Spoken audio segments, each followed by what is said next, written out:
Selamat hari Minggu. Wah, Kak Elsa, kita udah di minggu kedua nih di bulan Desember. Selama seminggu ini gimana nih adik-adik? Dengar-dengar mereka habis ujian ya, Kak Elsa? Iya, ternyata mereka banyak banget yang habis ujian. Buat adik-adik yang sudah menyelesaikan ujian, selamat karena kalian sudah menyelesaikan ujian kalian dengan baik. Dan buat adik-adik yang masih dalam masa ujian, tetap semangat dan tetap ingat kalau Tuhan tetap menyertai. Amin. Oke. Kak Elsa sama Kak Elsa mau ingetin adik-adik semua ayat hafalan selama sebulan ini nih. Ayat hafalannya ada di Yohanes 16 ayat 27a. Kita baca sama-sama yuk. 1, 2, 3. Sebab Bapa sendiri mengasihi kamu. Amin. Oke, kita udah siap memuji Tuhan ya. Yuk adik-adik yang udah siap, kita sama-sama berdiri yuk. Kita memuji Tuhan.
Adik-adik, sekarang kita sama-sama siapkan hati kita buat mendengarkan firman Tuhan.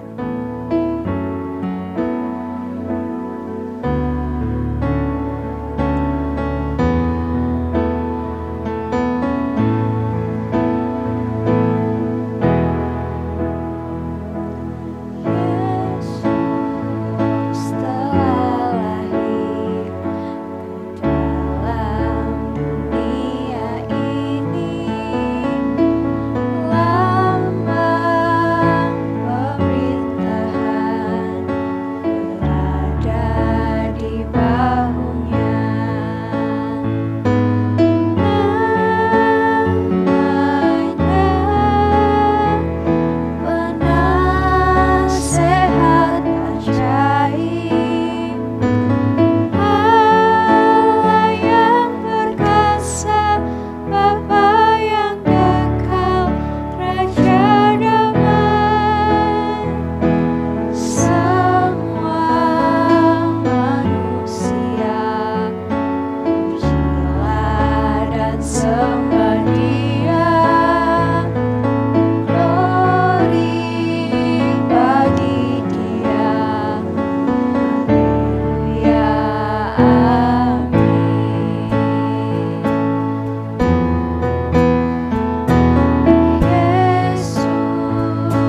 bersyukur Tuhan buat kasih-Mu yang sungguh besar buat hidup kami. Engkau sudah berkorban untuk hidup setiap kami Tuhan. Dan sebentar kami mau mendengarkan sebagian dari firman-Mu Tuhan. Engkau yang berkati setiap kami, Engkau yang urapi setiap kami Tuhan. Supaya kami bisa mendengarkannya dengan baik. Dan juga berkati kakak-kakak sekolah minggu yang akan menyampaikan. Supaya bisa menjadi saluran berkat bagi setiap kami. Di dalam nama Tuhan Yesus kami siap mendengarkan firman-Mu. Haleluya, amin. Shalom adik-adik semuanya. Oke, tadi kita udah sama-sama memuji Tuhan, udah menyembah Tuhan. Sekarang kita mau dengerin firman. Kita mau sama-sama belajar firman ya. Oke, adik-adik udah siap dengerin firman? Pasti udah dong. Oke, kalau gitu semuanya duduk yang manis. Siapin catatan juga sama Alkitabnya ya. Oke, hari ini Kak Elsha mau bawain firman. Kak Elsha kasih judul God Save Us. Jadi Tuhan menyelamatkan kita semuanya. Ayatnya ada di Lukas 2 ayat 1 sampai 15. Lukas 2 ayat 1 sampai 15, teman-teman boleh buka, adik-adik boleh buka. Oke, udah buka. Adik-adik boleh baca nanti kalau udah selesai firmannya ya. Ini Kak Elsha mau rangkum aja semuanya, Kak Elsha mau ceritain buat adik-adik semuanya. Oke, sebelumnya nih Kak Elsha mau tanya, siapa yang pernah dirawat di rumah sakit? Ada? Ada yang pernah sakit terus sampai dirawat di rumah sakit enggak? Pasti ada ya. Atau enggak tahu lagi kalau adik-adik mungkin enggak pernah sakit, enggak pernah, atau mungkin sakit tapi enggak perlu dirawat di rumah sakit. Tapi kalau Kak Elsha sendiri, Kak Elsha enggak pernah sakit sampai dirawat di rumah sakit. Ya enggak, minta puji Tuhan Kak Elsha enggak pernah sampai dirawat di rumah sakit. Oke, Kak Elsha pernah dirawat di rumah sakit. Tapi waktu itu Kak Elsha lagi lahir. Jadi waktu mamanya Kak Elsha ngelahirin Kak Elsha, itu Kak Elsha di rumah sakit. Tapi Kak Elsha nggak inget sih. Nah, rumah sakit yang dipakai untuk mama kita melahirkan itu disebut rumah bersalin. Oke, kita lihat videonya dulu yuk. 2. We provide diapers, wipes, swaddles, and hats for all newborns. Our lactation consultants visit at least once a day with all of the necessary supplies to help you feed your baby. The women's health area is a short walk away from the coffee shop and cafeteria. We also have a fabulous gift shop with plenty of items to help loved ones celebrate this special occasion.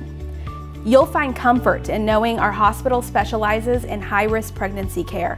You and your baby will receive advanced care on the same campus.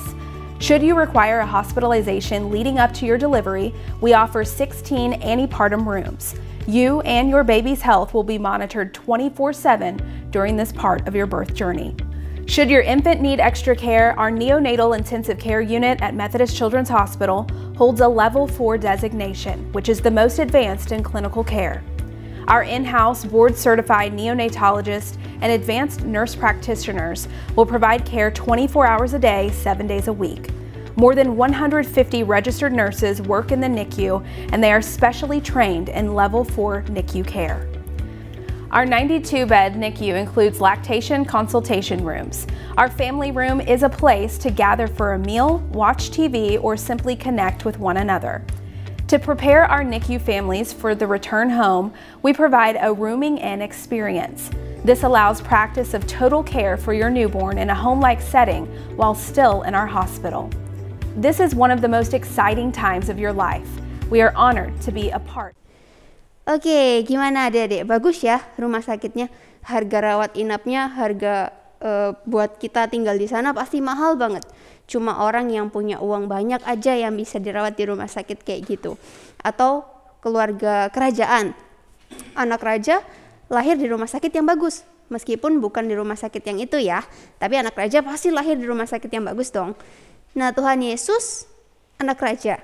Dia raja di atas segala raja. Tapi dia lahir di mana ya? Ayo kita sama-sama belajar cerita firman hari ini. Oke, jadi Yusuf dan Maria, mereka udah menikah, mereka menjadi suami istri, dan suatu kali raja memerintahkan mereka untuk mendaftarkan diri ke tempat mereka lahir. Yusuf dan Maria lahir di Bethlehem.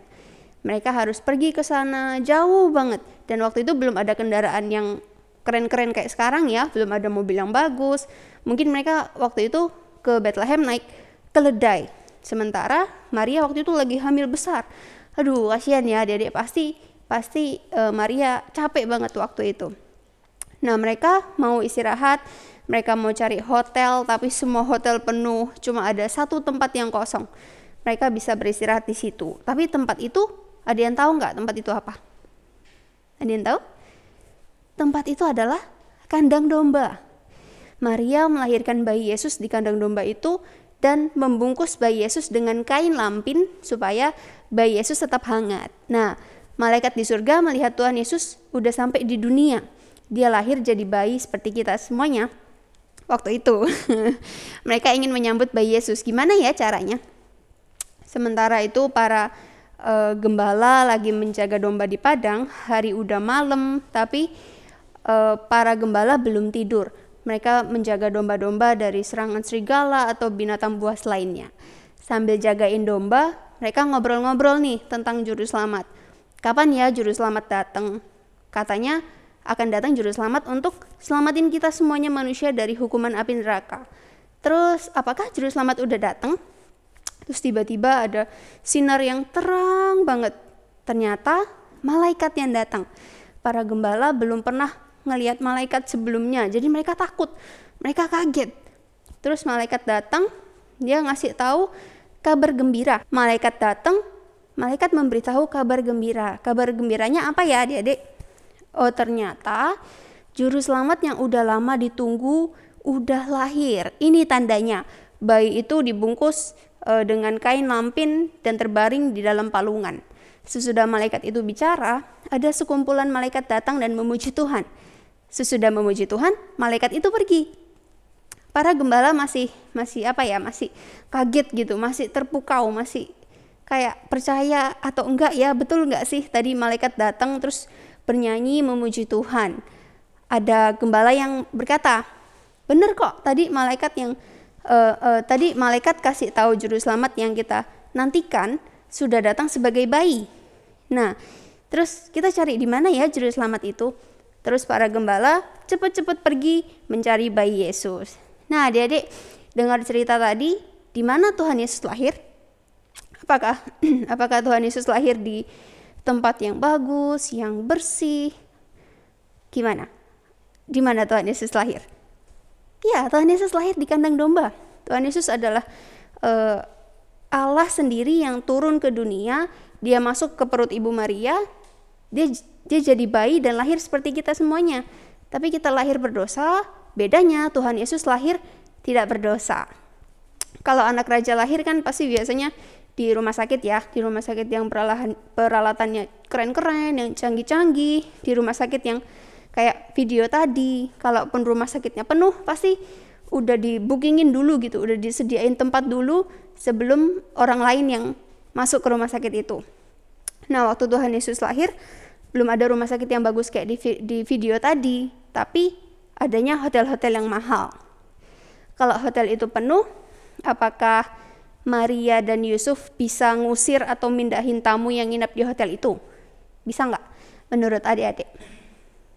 Bisa ya, pasti bisa. Kalau pemilik hotel itu misalnya dia tahu aja siapa Maria dan Yusuf, pasti mereka sediain tempat. Tapi mereka nggak mau nyerobot masuk ke kamar penginapan di hotel. Mereka ya udah, kalau adanya di kandang domba ya udah nggak apa-apa. Akhirnya Yesus lahir di kandang domba yang bau, meskipun udah dibersihkan, tapi ya namanya kandang kan pasti bau ya adik-adik. Nah, tapi Tuhan Yesus mau lahir di kandang domba yang bau itu. Dia mau ngerasain gimana jadi orang yang miskin. Padahal Tuhan Yesus nggak miskin ya adik-adik. Tuhan Yesus itu kuaya pol. Tuhan Yesus kaya banget. Tuhan Yesus mau lahir ke dunia ini untuk menghapus semua dosa kita. Dia mau datang ke dunia meskipun dia harus disalib. Oke, adik-adik, Kak Asia punya cerita nih. Jadi suatu hari ada dua sahabat, namanya Dylan sama Milea. Oke, namanya Dylan sama Milea. Dylan ini suatu hari kelihatan kayak sedih banget. Dia tuh pengen pulang ternyata ke rumahnya, tapi waktu dijemput sama supirnya, Dylan ini sembunyi. Dia nggak berani pulang gitu. Akhirnya Milea deketin Dylan dan ngasih tahu kalau dia udah dijemput. Terus Dylan ngomong, boleh nggak aku pulang ke rumahmu aja? Terus Milea bingung, dia tanya, emangnya kenapa kamu kok nggak mau pulang? Terus Dylan ngomong, aku takut dihukum. Loh, kenapa kok dihukum? Nah, ternyata Dilan ini habis mecahin hiasan keramik kesayangan papanya. Makanya Dilannya nggak berani pulang. Nah, adik-adik, tiap orang pasti menghindar ya, atau kayak sembunyi gitu, takut dihukum kan kayak Dilan tadi. Tapi Tuhan Yesus nggak sembunyi loh. Meskipun dia tahu dia datang ke dunia, dia bakal dihukum, padahal dia nggak salah, tapi dia harus dihukum, dia harus disalib supaya dosa kita dihapus. Dia tetap mau supaya kita semuanya masuk surga. Tuhan Yesus mau menyelamatkan kita semuanya, Kak Elsha dan adik-adik semuanya, supaya terhindar dari api neraka. Karena itu Tuhan Yesus disebut sebagai Juru Selamat. Nah, adik-adik mau nggak diselamatin sama Tuhan Yesus? Mau ya, kalau Kak Elsha sih mau ya. Oke, cuma Tuhan Yesus aja yang bisa nyelamatin kita, adik-adik. Terus apakah dengan berbuat baik, dengan gak nyontek, dengan nolong teman aja kita bisa diselamatkan sama Tuhan Yesus? Ya memang bisa, cuman jangan lupa kita harus percaya juga sama Tuhan Yesus. Dan harus apa lagi ya? Ada yang tahu nggak?